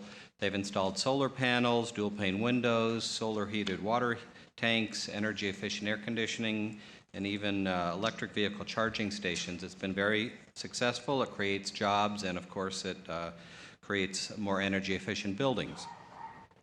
So more recently, CVAG staff was approached by another PACE program provider called Renovate America. In December 2014, the CVAG Executive Committee, our mayor included, approved the second PACE program. This is an agreement between CVAG, Renovate America, and WRCOG. WRCOG is a Western Riverside Council of Governments, the equivalent of our CVAG. WRCOG would be in charge of this program, and the financing comes from the California HERO bonds. HERO stands for Home Energy Renovation Opportunity. The bond principal and interest is paid from the revenue generated by the property assessments. I think that a second PACE program is healthy competition, and like Y Green, there is no cost to the city and there's no administrative expense on our part. It is administered by WRCOG with CVAG oversight. There are over 200 jurisdictions in California that have approved the HERO program to date. So, Madam Mayor, the resolution is attached to your staff report, and I'd like to thank the City Attorney, Steve Quintanilla, for putting this report together for us. Thank you. Randy, I have a question. Okay. With these two programs, how does the individual consumer decide which program to use? Good question, and we have several representatives here today if you'd like to have them explain that. Okay. It's their choice, obviously. Also with that, in the two programs that was explained to me, one, you can put it on your tax bill, but you cannot, if you sell the house, they have the option of not accepting that loan. So you'd have to pay it off. Sure. The other program is it will continue to roll with the house. And I'd like to have that explained. Also, are there several banks you can go to, or is there just one place you have to go to get this loan? Okay. Well, as long as we have the representatives, why don't you come on down, introduce yourself, and fill us in on some more details. Good afternoon, members of the council and staff. Katie Barrows, Director of Environmental Resources for the Coachella Valley Association of Governments, and with me, Dustin Rylick, who is with Renovate America and the HERO program. I'll do my best to answer your questions, and Dustin can make sure if I missed anything. With regard to the two programs, as the city manager said, we are looking at trying to offer some choices for property owners. They are similar programs in many ways, but there are some differences and some different opportunities. Much of the promotion of these programs comes through contractors. Both Y Green through the CV Upgrade program and HERO work very closely with contractors to try to make them aware of those possibilities, and so that they can work with property owners and they would have that information. Essentially, this is another financing tool similar to other options that property owners have out there. So it really gives another choice for property owners to finance energy efficiency, solar, et cetera. CVAG also intends to provide on our website information that would help to make that decision more transparent about interest rates and some of the basic aspects of the two programs, and we anticipate having that information available as well. So that's one aspect. With respect to the question about the program in terms of how it, how the property owner participates, there's actually a number of different ways. The CV upgrade program operated by Y-Green has a website, as does the HERO program, so folks can contact them through that website. They can actually make application and participate very quickly. The processing time or the approval process is very quick, and they really can determine within a very short time period, a matter of minutes or seconds sometimes, if they're eligible. Both programs have a call center or a location where they can contact an individual who can help them through the process. And Y-Green has existing an office here in the Coachella Valley where if an individual chose to, they could go sit down and talk to someone. CVAG is a location where if somebody needs help, they can come to us. And also certainly Dustin has a very staff that would be available for the same thing. A lot of this. One second before you finish. Would you talk to the people who are watching this on television and people who are saying to themselves, "How do I start it? Do I go to a bank? Will I end up paying interest? How much will it cost me?" Tell them what that process is, so they can get a handle on whether it's something that's doable or not. Okay, great. So that when someone comes and gives you a presentation, like one of the solar companies, like Dana said, do they give you can go here, give you a list, like what Dana's saying, or is it up to you to do your own financing or take your own second up? I think that's what we're going. Great. Let me give you a little background on how the Property Assessed Clean Energy or PACE program works. This particular program is available to property owners, residential and commercial, who choose to finance these improvements through, essentially it's a loan up front, and then that loan is paid back over time on property taxes anywhere from 5 to 20 years or sometimes longer through the life of the equipment. So an individual can find out about that choice by, as I mentioned, a variety of mechanisms, website, telephone, et cetera. I think it is an opportunity for folks to take advantage of this where they may find savings resulting from the energy efficiency measures or the solar installation over time that would essentially be paid back, or the return on investment would be favorable. There is an interest rate that's charged on the loan, and those funds are part of what pays for or covers the administrative costs of providing the program. The financing for these... What is the average interest rate charged on the loan? The interest rates vary. I think for HERO, Dustin, it's 8. Yeah, go ahead. Dustin Rylick, the Director of Municipal Development for Renovate America's HERO program. The rates actually range from the high 5% to the mid-range 8%. And it's dictated by the actual term. So looking at a 5, 10, 15, 20-year term. It's not tied to someone's FICO score. It's actually based off of the value of the home and making sure that you have actual equity in your home. I want to kind of regress a little bit and walk you through one transaction. You have a solar contractor. They show up at your home. You sit down at your kitchen table.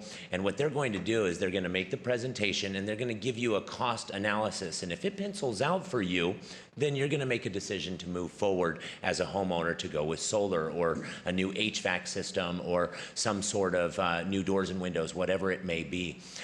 When you make that decision, then our software platform helps them to actually show that offset of what your utility bills are presently, what your utility bills may go down to, and then what your savings would be and what your payment would be, so that you could determine if you want to lock that in for 5 years, 10 years, 15 years, or 20 years. So in the case of HVAC, it's tied to the useful life. So obviously on a longer term product like artificial turf or something that would be solar, it could go 20 years. But HVAC, we limit it to 15 years as the extent of financing because we tie it to the useful life as well. So when they sit down with you and they actually are at your kitchen table, they're first of all going to say to you, sir or madam, do you want to pay for this with cash today? Do you want to write us a check? Or do you want to finance it in some way, shape, or form?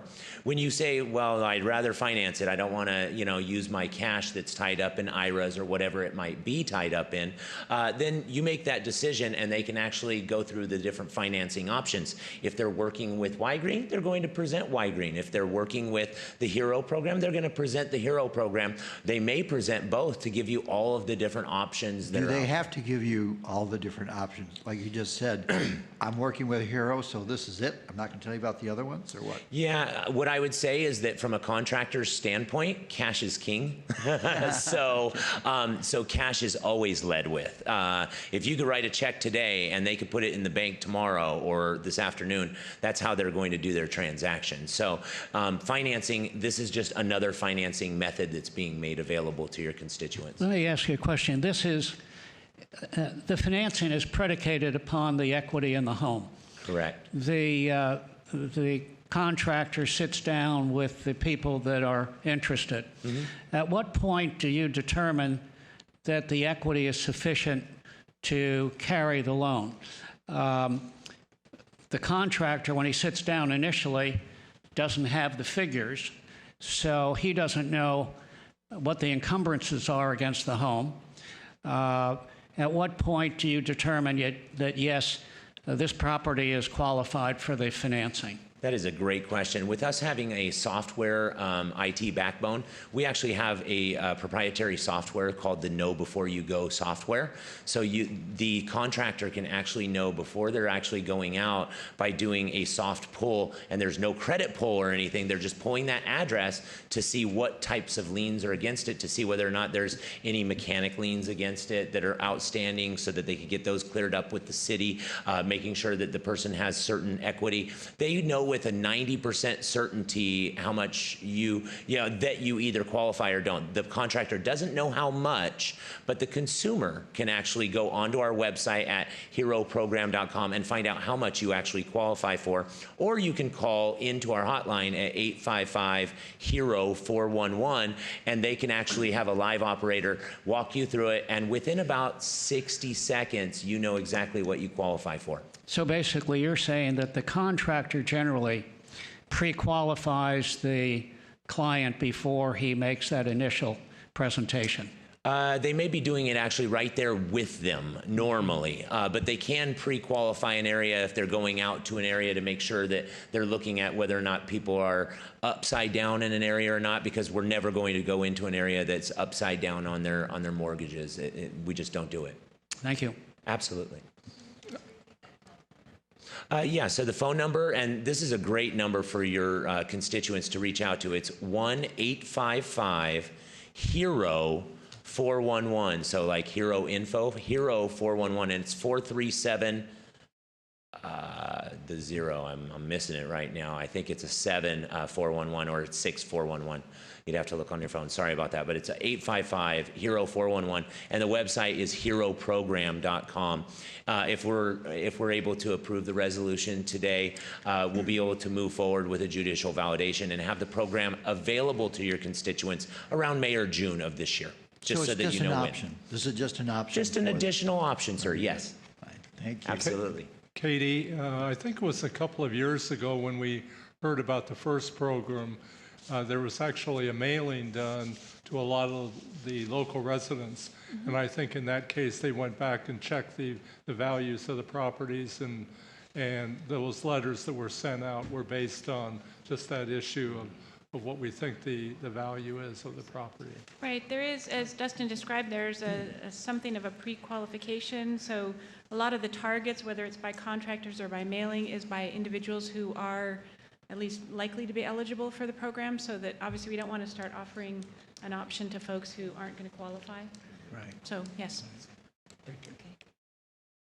And if I may, council member, I would offer up from the HERO program that someday down the road, if you would like to do the same type of thing for your constituents, the HERO program will foot the bill on the entire thing, paying for all the envelopes from the city, any type of admin, for us to put it together, and then we obviously would run something by you and CVAG to bring that to you, but we don't want any costs associated with it for you.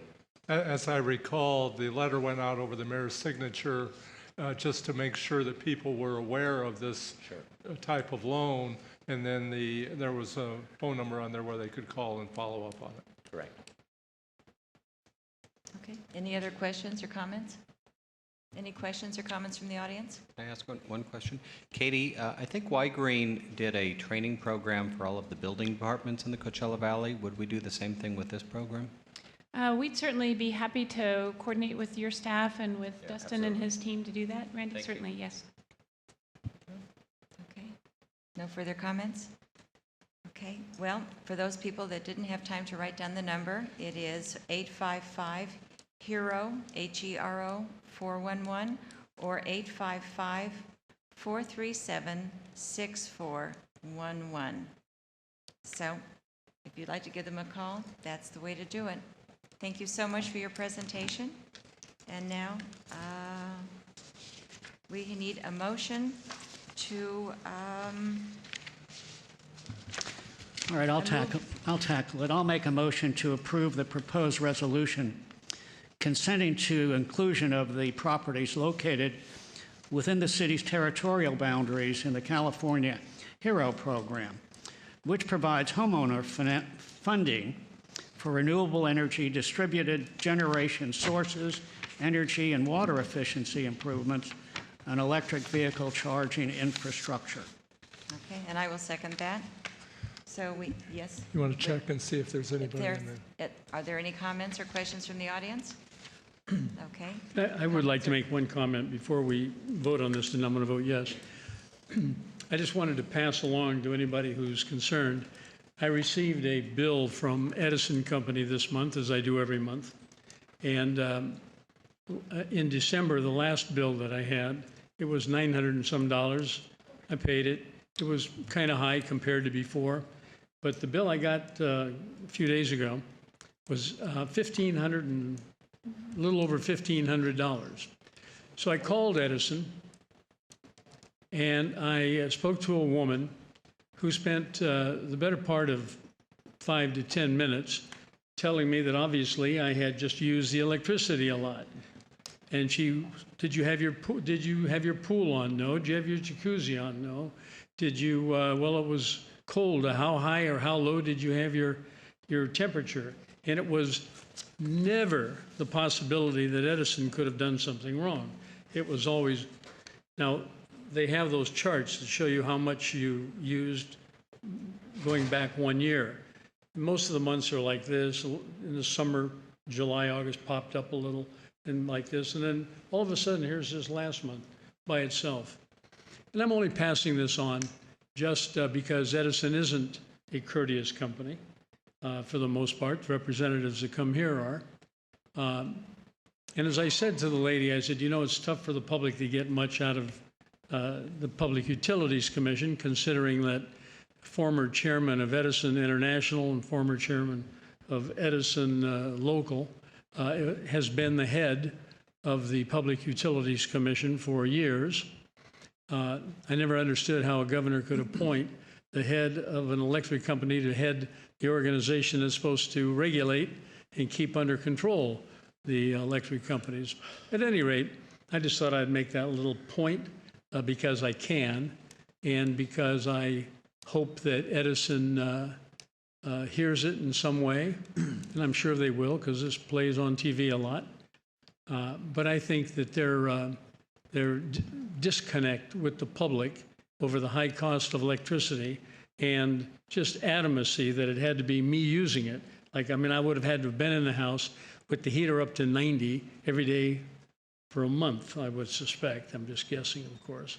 But thank you, Edison. Thank you for listening, ladies and gentlemen. So Dana, bottom line, did they find a mistake? No, they're going to send some, all they'll do, I said, well, at least you have to send somebody out and check the meter to see if the meter reader was correct. And by the way, my bill did include an extra $75 because I refused to change over to the smart meter. So that was on there. And a $10 charge also was part of it, which will be a monthly charge because we would not allow the smart meter to be installed. And I do remind the Edison representative who comes out to check the meter that I'm doing my best to see that you keep your job while Edison is doing its best to get rid of your job. So there you have it. But of course, I'm not biased. I'm just reporting an honest set of facts. Well, you're not alone in that either. I'm right with you. You know, Same one of the bills. things that they will do, and I don't know how accurate it is, they will come out to your house and they will go through everything that generates a draw on electricity, your pools, your jacuzzi, everything else, and supposedly at that point, then that will come up with a correct figure. There's so many other unknowns out there, though. And then all the additional little charges they bump on every time you go from one level to the next. I mean, we start out at a level that's already $500 before we even turn on a toaster. So, Yeah, no break for living in the desert. We have to average out with people living in Alpine County and every place else. Great system. But there is good news. The Mr. Peavy, was that his name? At any rate, I think it was Peavy, has announced that he would not be seeking reappointment. I guess he's being replaced right about now. And the reason he didn't announce that he would seek reappointment by the governor to chair the Public Utilities Commission for I don't know how many years in a row that would make, but plenty, was because they found out that he was playing favorites in some form with Pacific Gas and Electric Company, I think it was, or the one in San Francisco. that's PG&E. Which one? PG&E. PG&E in San Francisco, raising money, I think, for the head of the company or something like that. I don't purport that to be a factual statement. I'd have to refresh my memory for the lawyers of Edison Company who are listening to me. So it's just that there was some dealing that occurred in Northern California that Mr. Peavy supported, vigorously supported, and then got caught, or I shouldn't say got caught, was discovered to have been supporting it. And he announced that he wouldn't be running for re-election, seeking re-election. Too bad. Oh, what a shame. Life moves on. But our bills remain high. Yes, they do. Mr. Hobart, you can rest assured that since your comments are made at a legislative meeting, you have legislative immunity. Oh, I could have used a little stronger language. It's too bad I didn't think about that earlier. Madam Mayor, I think there was a motion and a second earlier in the afternoon. And yes, And if I I'm not- would certainly support anything that gives you alternative choices to the Edison electric source. How do you really feel about it, Dana? You know, I thank you so much for saying what you did. Yeah. I think most of us have experienced a number of frustrations Yes. from time to time, and especially when it came to the smart meters that were installed. Some of us didn't even know they were going to be installed. And They didn't ask you unless you were walled in. I mean, if you were walled in, they'd ask you, or snuck in somehow, I don't know. yeah, well, exactly. And the reason I'm glad that you really mentioned it and the fact that we have all experienced certain things is that because we do live in a community which does have a lot of seniors, and I know people are very intimidated sometimes by the bills we received and don't know how to address it or don't even know that they can address it. I think this certainly gives impetus to people and encouragement that if you see something that really is amiss, that you have every right to demand whatever substantial information you can receive just to make sure that they are correct. So Great. Dana gives you encouragement, and I think the rest of us do too. Yes. Okay, thank you so much. And I'll bet they are hearing you Oh, I'm sure. right now. All right. So, where are we? Vote. We're calling for a vote. Okay, yes, I believe I seconded Yes, you the did. motion. Yes. So it seems like such a long time ago. And so why don't we go ahead and vote? Cast your vote. Okay, motion passes 5-0.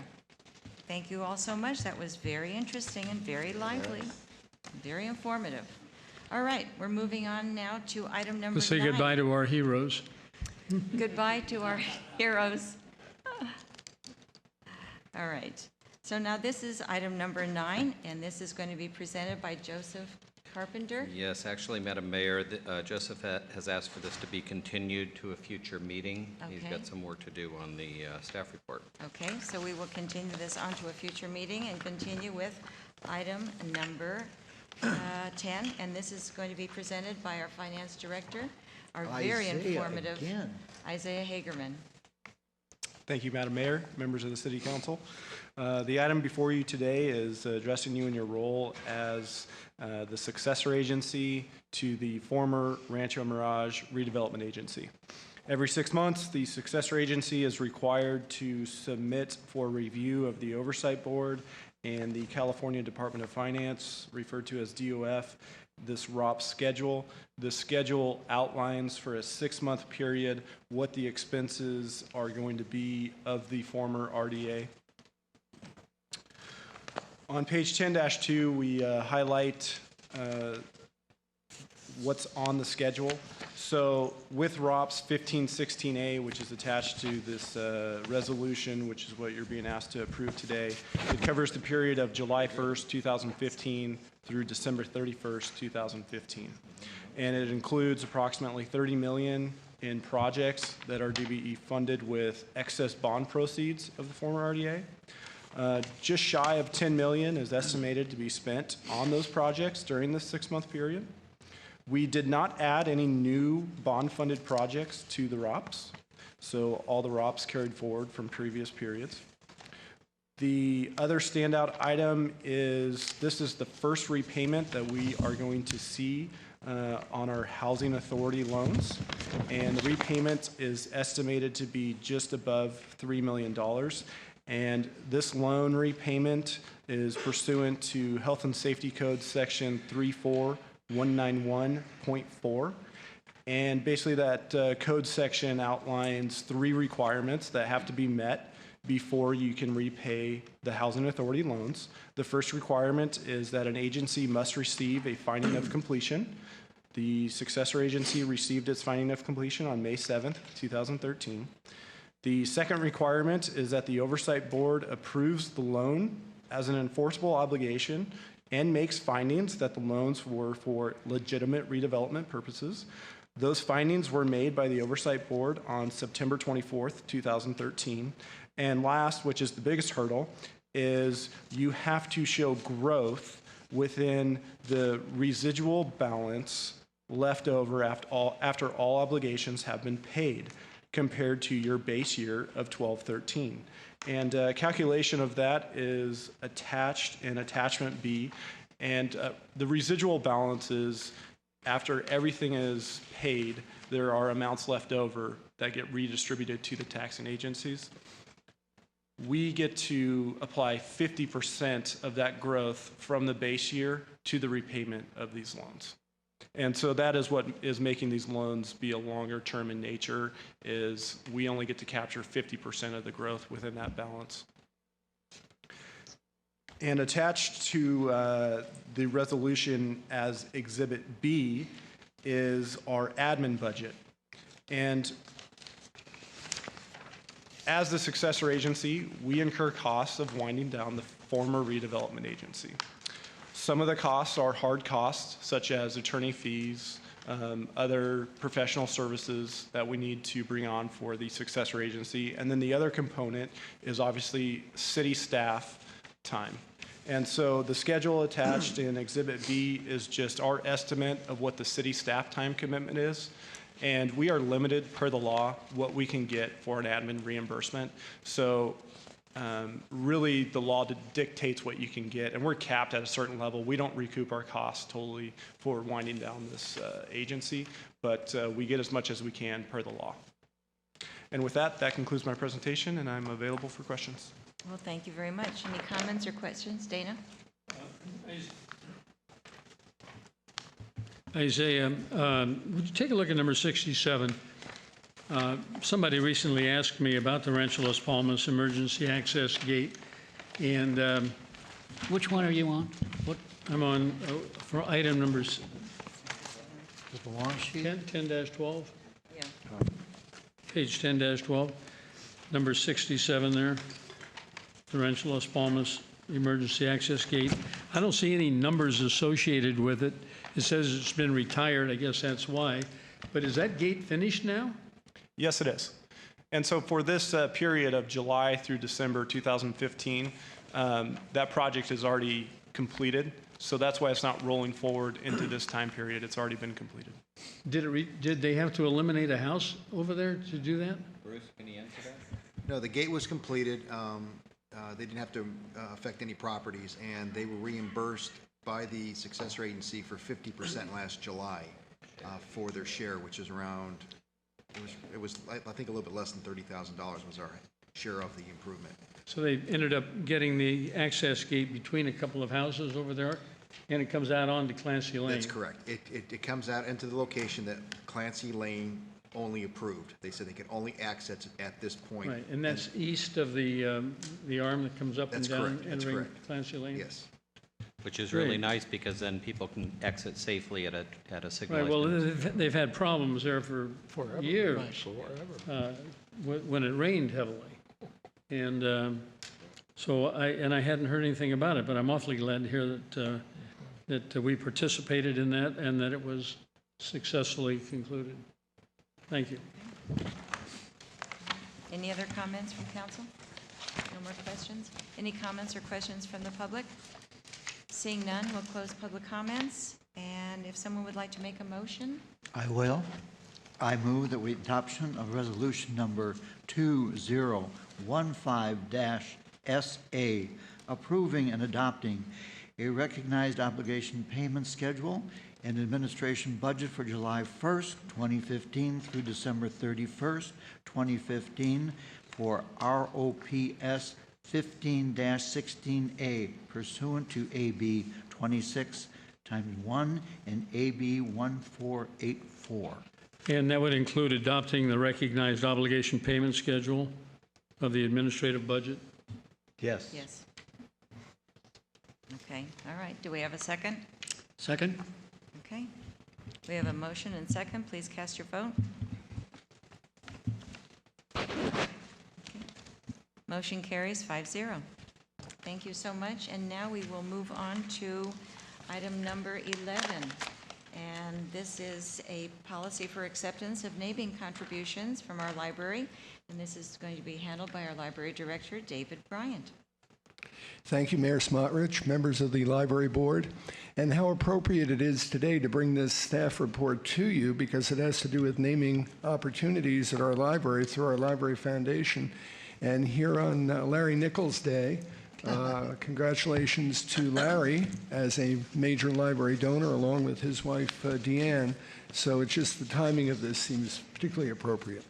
The specific request that we have for the Library Board to consider today is that the board approve a new policy of acceptance of naming contributions for the Library Foundation. And I will read the first paragraph of this because I think it's a pretty good summary of what we're looking for. Naming gifts applied to the library building spaces are permanent, large, and physically attached to the library, which is a city building.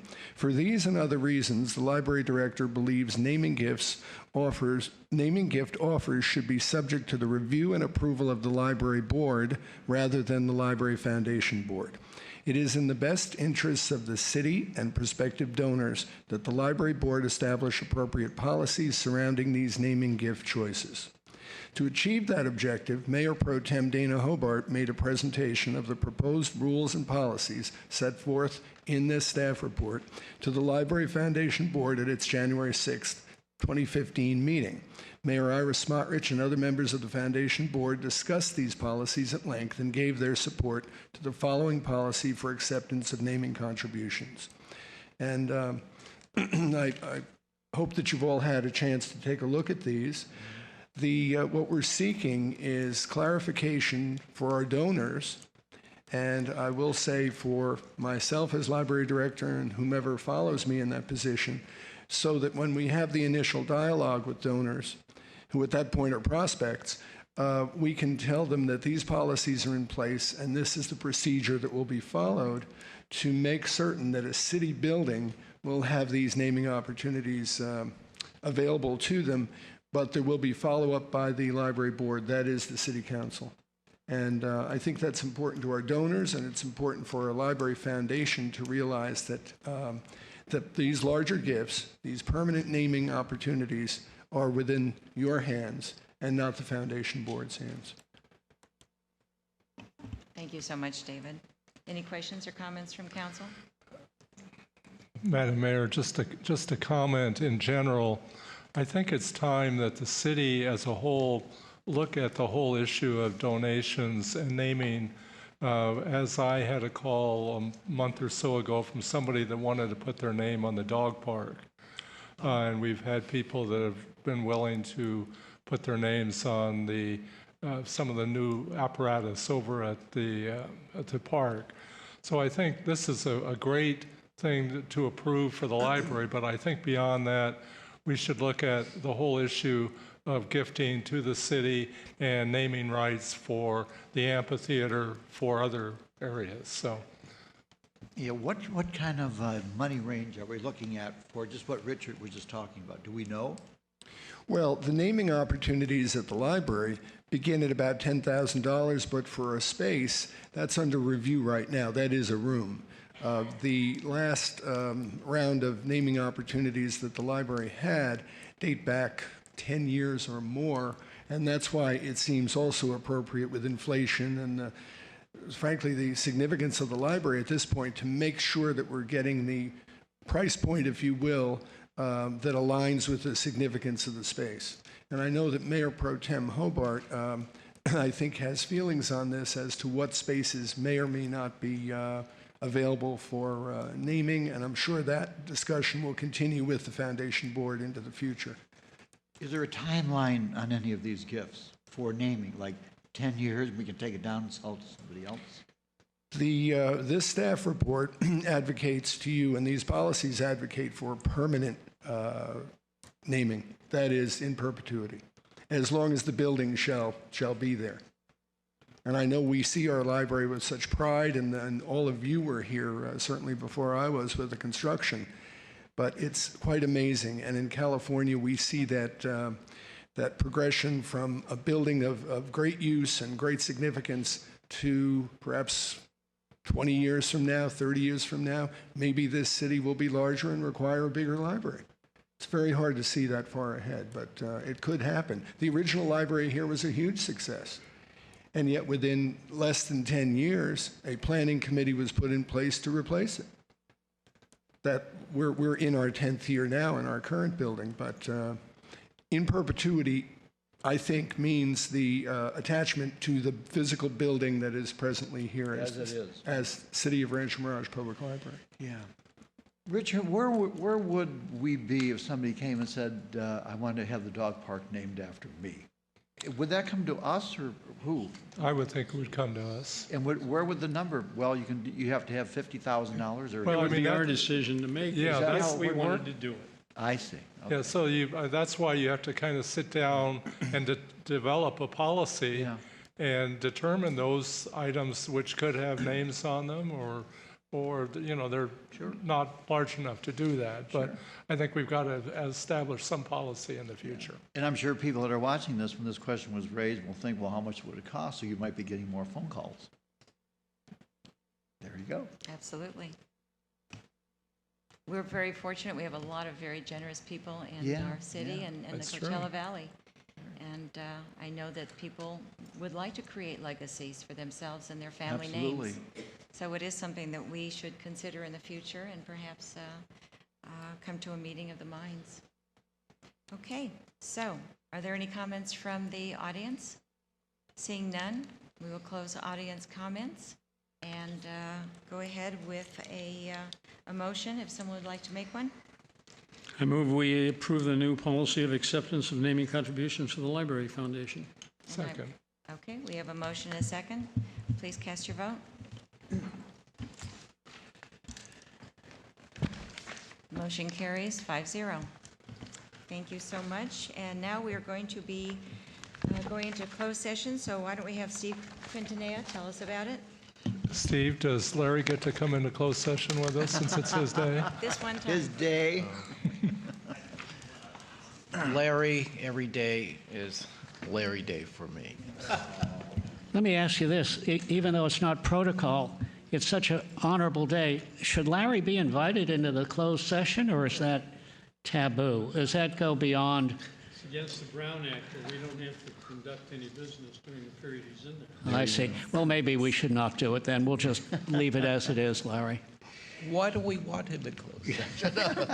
Is he going to prepare the sandwiches?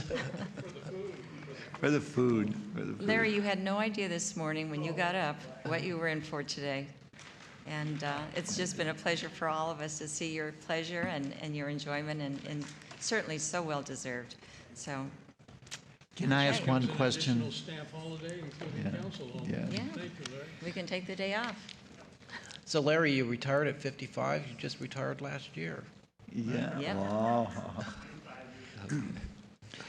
Well, the city council at this point is going to recess into closed session to confer with legal counsel regarding the existing case known as Veronica Juarez versus the city of Rancho Mirage.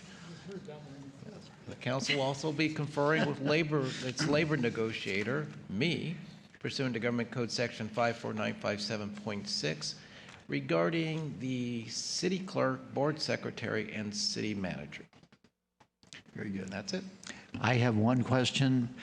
I'm getting phone calls about the bridge. Bruce, can you give some kind of timeline as to when the shovel will go in the ground? Sure, I'd be happy to. The city for the last almost 2 years has been working on the environmental document, which is a federal process because we have federal funding on the project. It's called NEPA, the National Environmental Protection Act. We hope to have the NEPA clearance next month, at which time we will be moving forward into requesting monies for final design through the federal government. We hope design will take about 12 months to get through Caltrans, and we hope to put the first shovel in the ground by late 2016, early 2017 for about an 18 to 24 month project. The bridge spans almost nearly 1,000 feet. It's a very large structure, and we'll be having numerous workshops with the city and the public with regards to what it's going to look like, and everybody will be well informed before we put the first shovel in the ground on what to expect. Good. Thank you. Thank you so much for that update. And so this meeting is now coming to a close, but I just wanted to wish everyone out there a very happy and healthy Larry Nichols Day. Yeah. Meeting adjourned. Very good.